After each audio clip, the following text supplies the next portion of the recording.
Vaping. Is it really harmless? A community nursing project by BYU Idaho BSN students. What is vaping? Vaping is taking a liquid and heating it until it is a vapor and inhaling that vapor into your lungs. The liquid, known as e-liquid or vape juice, is heated by an electric coil, which is then inhaled. Vaping is not a new thing. The ancient Egyptians used hot rocks to vape herbs and oils. In 1927, a man came up with the idea of an e-cigarette, but not until 1963, when Herbert Gilbert created a smokeless cigarette with tobacco, did vaping become popular. A Chinese company began marketing the first modern e-cig in the 2000s. What is actually being vaped? What is in these e-liquids that are heated and aerosolized? E-liquids consist of additives to enhance vaping experience. We know that nicotine is in 99% of vaping liquids. Marijuana and CBD are in some vaping liquids, as are essential oils. Flavorings and other additives that have never been tested for inhalation are also in many of these vape liquids.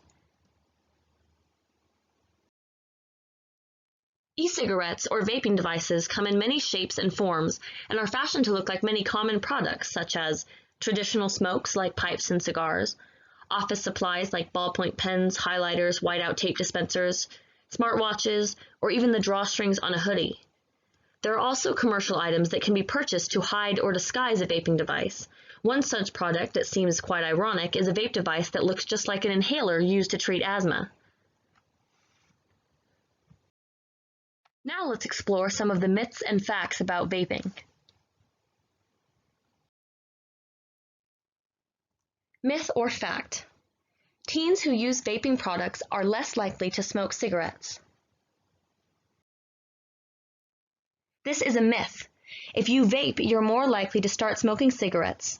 A study shows teens who used vaping pods as their first tobacco product had a 3 times higher rate of cigarette use within 2 years and a 4 times higher rate of cigarette use overall. Myth or fact? Vaping is addictive. This is a fact. Most vape juices contain nicotine, the same addictive ingredient found in cigarettes.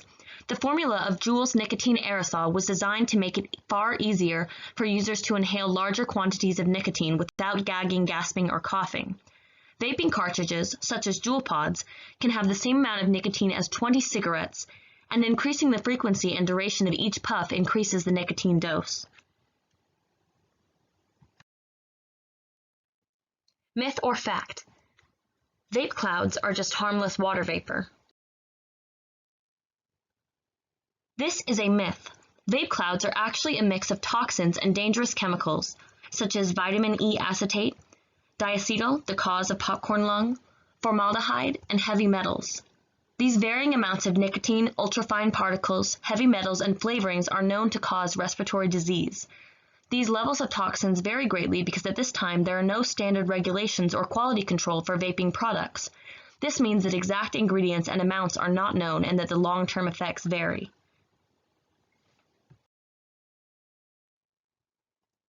Myth or fact?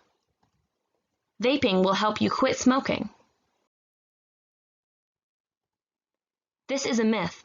Although vaping products have been marketed as an aid to help you quit smoking, e-cigarettes have not received Food and Drug Administration approval as smoking cessation devices. A recent study found that most people who intended to use e-cigarettes to kick the nicotine habit ended up continuing to smoke both traditional and e-cigarettes. Nicotine patches, nicotine gum, and lozenges are available over the counter. Prescription medications and patches are also an option. Support tools from apps and support groups can also assist with quitting. These methods have been proven to be effective. The CDC advises adults who use e-cigarettes for smoking cessation to weigh the risks and benefits and consider the use of other FDA-approved smoking cessation options and talk to your primary doctor. Now let's move on to how vaping affects your health. We don't know all the long-term effects of vaping. However, we do know that vaping can damage the lungs. Research shows links between vaping and long-term lung diseases and asthma. In addition, due to the nicotine in vape mist, long-term addiction can result. Nicotine also raises blood pressure, increases heart rate, releases adrenaline, and increases your risk of heart attack. So what's the big deal with nicotine? Besides being very addictive, nicotine has adverse effects on every system in the body. In the circulatory system, nicotine causes increased blood pressure, increased clotting tendencies, atherosclerosis, and coronary heart disease. In the respiratory system, nicotine causes shortness of breath, cancer, and chronic obstructive pulmonary disease, or COPD. The nervous system takes a hit from nicotine as well. Headache, sleep disturbances, dizziness, and decreased blood flow are all side effects of nicotine. Hormones are also affected by nicotine, especially insulin. Nicotine can cause high insulin levels and insulin resistance. The gastrointestinal system is negatively affected as well. Nausea, vomiting, diarrhea, ulcers, and GI cancer are known side effects of nicotine. And in the musculoskeletal system, muscle and joint pain are caused by nicotine. Now, how does nicotine affect our brains? When inhaled, nicotine is easily absorbed into the bloodstream in its full strength. From there, it easily crosses the blood-brain barrier. It only takes 7 seconds for nicotine to reach the brain. Once at the brain, nicotine affects the pleasure-reward center of the brain, leading to addiction. Nicotine, when engaged with its receptor, triggers the release of dopamine, a feel-good signaler in the brain. In animal studies, dopamine response will prompt rats to press a lever to receive food, a reward response. In humans, dopamine is released when a person indulges in reward-seeking behavior, such as eating a Crave's cookie. Dopamine release is also the motivating force to getting the reward, going to Mrs. Fields to buy the cookie. Although this graphic pertains to cocaine use, the feedback loop in the pleasure center is affected similarly by nicotine because of its response to the pleasure center of the brain. Repeated exposure to nicotine affects the natural pleasure feedback loop in the brain. The brain cells are not as efficient at making their own happy chemicals. The body becomes dependent on external sources like nicotine, and cocaine has a similar effect on the brain. Because of these alarming health issues related to vaping, the California Department of Public Health in September of 2019 urged everyone to refrain from vaping, no matter the substance or source, until the current investigation is complete. During a 4-month window in 2019, there were 90 people hospitalized for severe respiratory problems related to vaping, with 1/3 of those needing a ventilator to assist with breathing. 4 of those people died of their injuries. In the United States, there have been over 500 illnesses related to vaping. So, when it comes to marketing vape and vape products, who is the target audience? According to the CDC, in 2016, 7 of 10 middle and high school students were exposed to ads for vaping products. More than half of the vaping advertisements were found in retail stores and on the internet. Unlike conventional cigarettes, for which advertising has been prohibited from radio and television since 1971, e-cigarette products are advertised on both radio and television, with many ads featuring celebrities. E-cigarettes are also promoted through sports and music festival sponsorships, in contrast to conventional cigarettes and smokeless tobacco products, which have been prohibited from such sponsorships since a settlement agreement in 1998. Social media is the newest marketing source, enlisting popular influencers across the platform. All this exposure to e-cigarette advertisements may be contributing to the use of e-cigarettes among youth. E-cigarette use has increased considerably among U.S. youth in recent years as corresponding increases have occurred in e-cigarette advertising expenditures. E-cigarette companies have rapidly increased advertising spending from $6.4 million in 2011 to $115 million in 2014. Since 2011, as e-cigarette ads have increased, there has also been an increase in e-cigarette use among U.S. youth. From 2011 to 2014, e-cigarette use within the past 30 days increased from under 1% to almost 4% among middle school students, and from under 2% to 13% among high school students. Several of the e-cigarette marketing themes have been reprised from the most memorable cigarette advertising, including those focused on freedom, rebellion, glamour, and sex. To put this into perspective, according to the CDC, 250,000 middle and high school students who had never smoked a cigarette in their lives started using e-cigarettes. So for big tobacco, advertising efforts appear to be paying off. What factors lead teens to tobacco and vape use?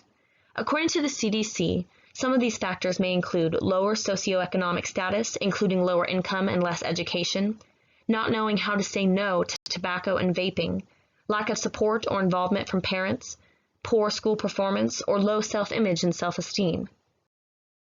Another incentive to vape may be the cost difference. A vape device is a one-time purchase or investment. A vape cartridge holds the same amount of nicotine as a full pack of cigarettes, and since a single cartridge costs around $6 and a single pack of cigarettes costs around $9, vaping appears to be less expensive overall, which serves as an inducement to switch from cigarettes to vaping. Cartridges are refillable by the user, which reduces the cost even more, but exposes the user to greater risk due to impurities in the solution and injury to the lungs. Another incentive drawing in the youth is the flavors of nicotine. Flavor was a primary reason for using a given vape product, particularly among youth. 81% of youth and 86% of young adult tobacco users reported that their first product was flavored versus 54% of adults aged over 25 years. 4 out of 5 teens who vape nicotine use flavors. Are there sweet or fruity smells coming from behind closed doors? That might be nicotine hiding in vape flavors. The real question is, are these flavors safe? Let's look at the risks. Risk of nicotine poisoning. Appealing scents and child-resistant e-liquid containers may have contributed to an increase in nicotine poison exposure in children under 5 years old. Of the 3,783 calls reported to Poison Control in 2014, 51% involved exposure for children under 5, most of which involved nicotine-containing liquid. Inhaling flavors. Many of the chemicals used in e-liquid flavorings are generally recognized as safe for ingestion, as in food. However, these substances have not been tested adequately for safety when heated at various temperatures and when inhaled in aerosolized forms. Cancer risk. The heating coils in the vape devices and additives in the liquid become carcinogenic when heated to vaping temperatures. Unregulated packaging. E-liquid ingredient lists are not required, and flavoring compounds often remain undeclared on e-cigarette and e-liquid packaging.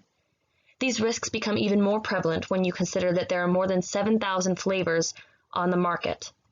For more information and other signs of nicotine use, visit flavorshookkids.org. Teen vaping. What parents need to know. Now that we've talked about the effects of nicotine on the adult brain, what are the effects of nicotine on the teen brain? The reward pleasure center of the brain doesn't fully develop until age 25, and as such, teen brain cells may make more receptors to metabolize the excess nicotine. As more of these receptors are made, demand for more nicotine increases. This creates the addiction cycle, making it difficult to quit and induce greater need for the nicotine hit. In teens, this can cause an inability to stay focused and trigger and exacerbate episodes of depression or anxiety. Teen vaping has become an epidemic in the United States. Use of e-cigarettes by U.S. high school students has increased by more than 77% since 2017. This is why the Commissioner of the United States Food and Drug Administration, Scott Gottlieb, who is also a medical doctor, has declared teen vaping an epidemic. In a survey of Colorado teens, the top reasons they gave for vaping is the buzz they feel, it helps decrease their stress, it's what they do when they get together, and because they are addicted. Why is it such a big deal that teens are vaping? Most kids think that they are just inhaling harmless water vapor, but we know that vape mist contains many chemicals and other substances dangerous to developing bodies. A new disease, e-cigarette and vaping-associated lung injury, or EVALI, is causing irreversible lung damage. We also know that vaping harms the developing brain and that teens have a greater risk of addiction, especially to the nicotine in the vaping liquids. So how does vaping affect teens and young adults? Damage to the structures in the lungs can lead to irreversible damage, as displayed in this CT scan of a teenager. We know that a number of youth has developed EVALI, e-cigarette or vaping product use-associated lung injuries, and that many of these youth have died. So how does nicotine affect the developing brains of teens and young adults? Besides the chemicals and heavy metals in vaping mist, it also contains nicotine. A recent study by the CDC found that 99% of e-cigarettes sold in the U.S. contain nicotine. So what's the big deal if vaping mist contains nicotine? Nicotine is harmful to the developing brain.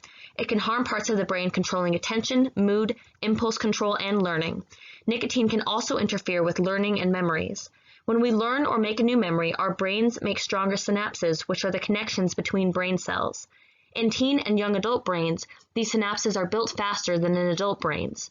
Nicotine affects the way that these synapses are built, and as if this weren't bad enough, nicotine increases the risk for addiction to other drugs in the future.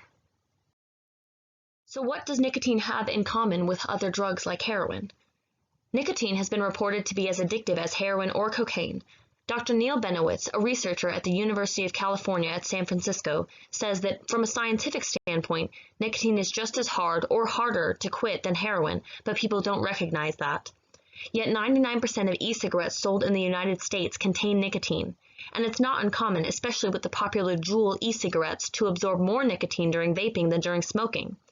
This is because, according to Juul, a single Juul vaping pod holds as much nicotine as a pack of cigarettes, and the nicotine is in a form that allows for very high levels of nicotine to be inhaled and delivered very quickly to the brain. We've looked at many of the reasons why vaping is not a good decision for your health. Let's talk for a minute about how vaping could affect our body's ability to fight off the coronavirus. The novel coronavirus, COVID-19, which is responsible for a current worldwide health emergency and pandemic, attacks the respiratory system. Persons who vape or smoke are at an increased risk of acute respiratory distress syndrome and acute respiratory failure because vaping impairs the lungs' ability to fight off infections. Research has also shown that people who have any nicotinin in their bodies have an increased risk of respiratory failure due to ARDS. Nicotinin is a metabolite of nicotine.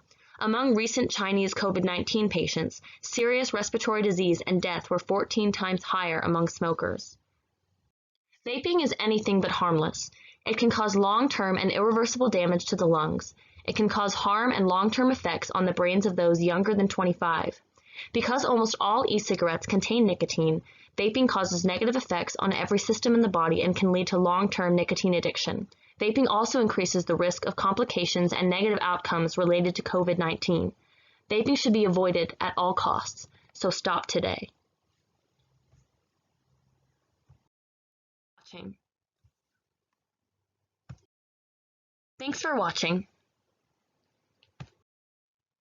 Thanks for watching.